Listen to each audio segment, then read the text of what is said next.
Mes chers amis, Blé Goudé s'est exprimé sur la crise post-électorale que la Côte d'Ivoire a connue, crise post-électorale, crise politique, crise sociopolitique dans laquelle il a été vraiment impliqué de fond en comble, parce qu'il était ministre de la rue de Gbagbo à l'époque, et il avait la charge de galvaniser les jeunes.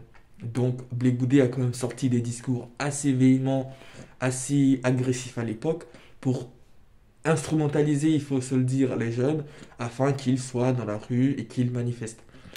Voilà, les jeunes ont été, sous le mandat Gbagbo, notamment par le canal de Blé Goudé, un instrument de politique, un instrument de pression sur la communauté internationale, voulant faire croire le Gbagbo par ce genre d'actes qu'il était quand même populaire et quand même représenté dans le cœur des jeunes. Donc ce même Blé Goudé vient aujourd'hui devant les caméras pour raconter comment s'est faite son arrestation, son extradition à la CPI, voilà, qu'il le réclamait pour crime contre l'humanité. Et là, je vais faire une petite parenthèse pour dire que s'il y a crime contre l'humanité, euh, c'est que le crime il a été perpétré contre une personne, contre des personnes, que ça a été matérialisé.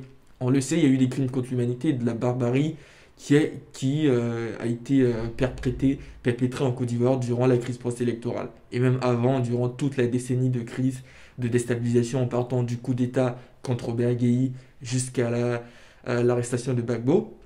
Vu que ces deux personnages, Charles Blé Goudé et Laurent Gbagbo, ont été graciés, blanchis, si vous voulez, par la CPI, on se demande bien qui a commis ces crimes. On sait bien qui a commis ces crimes.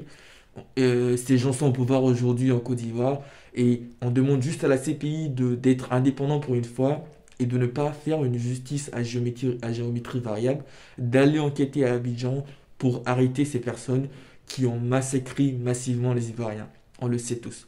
Donc, Blé Goudé aujourd'hui, du fait de son implication très forte dans la crise post-électorale, il a marqué en bien comme en mal, et surtout en mal, beaucoup d'Ivoiriens, parce qu'il avait beaucoup une sorte de velléité à sortir immédiatement dans la rue, à être dans l'opposition frontale. Et donc, depuis son retour, il essaye d'être un peu plus calme, d'être dans une sorte de cohésion sociale un peu molle, pour pas se faire un peu épingler par le pouvoir en place. Sauf que, monsieur Blé Goudé, je ne sais pas si vous apprenez la politique, mais une personne qui est arrivée au pouvoir par les armes et qui est prête à tout pour se maintenir, notamment euh, à repousser l'âge de départ à la retraite du commandant ou général Apollo, je ne sais plus comment je pourrais qualifier ce personnage. Sachez que cette personne ne compte pas partir. On le voit avec les nombreuses sorties effectuées par les ministres de Ouattara. Ce ne sont pas des sorties qui appellent à la réconciliation nationale, ce sont des sorties qui disent Ouattara devrait se représenter. Quand on voit Anuloto qui fait une déclaration dernièrement pour dire que Alassane Ouattara, les populations devraient se sentir chanceuses de l'avoir à la tête de l'État, je ne pense pas que ces personnes soient dans une optique constructive pour le pays, pour la Côte d'Ivoire. Ce sont des gens qui veulent juste conserver le pouvoir comme des vampires. On me disait quand j'étais petit, mes parents m'ont sorti une phrase pour dire que Oufoué aurait dit, je ne sais pas si c'est vrai, mais je le dis, s'il y a des gens qui sont dans les commentaires qui auraient une version contraire, n'hésitez pas à vous manifester. Quand les Djula reviendront au pouvoir, c'est ce qu'on me disait quand j'étais petit, ils ne lâcheront pas le pouvoir.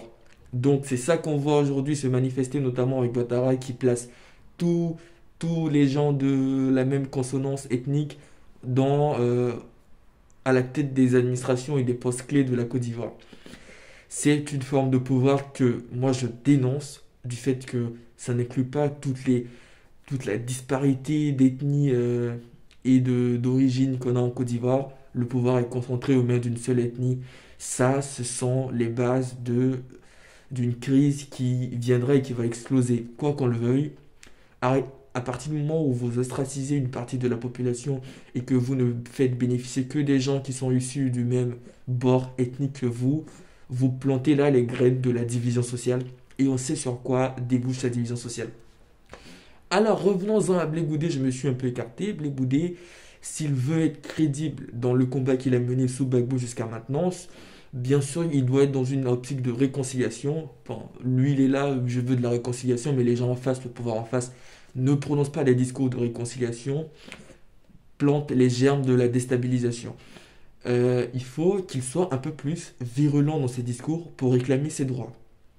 Parce que Blé Goudé, puisqu'il a été blanchi et qu'on a mis une condamnation de 20 ans de je ne sais quoi sur son dos pour le faire passer pour le bouc émissaire de tous les maux qu'il y a eu sur la terre, s'il n'ouvre pas sa bouche, s'il ne rentre pas dans un rapport de force, puisque c'est la seule chose que comprend Ouattara aujourd'hui, le rapport de force, le mec est arrivé au pouvoir par les armes, donc la force, la brutalité, la violence, c'est tout ce qu'il comprend. S'il ne rentre pas dans ce rapport pour essayer d'avoir ses droits, pour montrer quand même qu'il n'a pas peur du pouvoir en place, je ne pense pas, tout comme Laurent Gbagbo, que ces gens seront réinscrits sur la liste électorale, d'où ils n'auraient jamais dû être enlevés. Il faut que ces gens qui disent oui, monsieur le président Ouattara, nous attendons que vous nous réinscriviez sur la liste électorale. Il faut que ces gens changent de stratégie et rentrent vraiment dans le rapport de force. Alors, je préfère être clair, je n'appelle aucunement à une rébellion armée. Il incombe aux populations ivoiriennes de faire ce qu'elles veulent.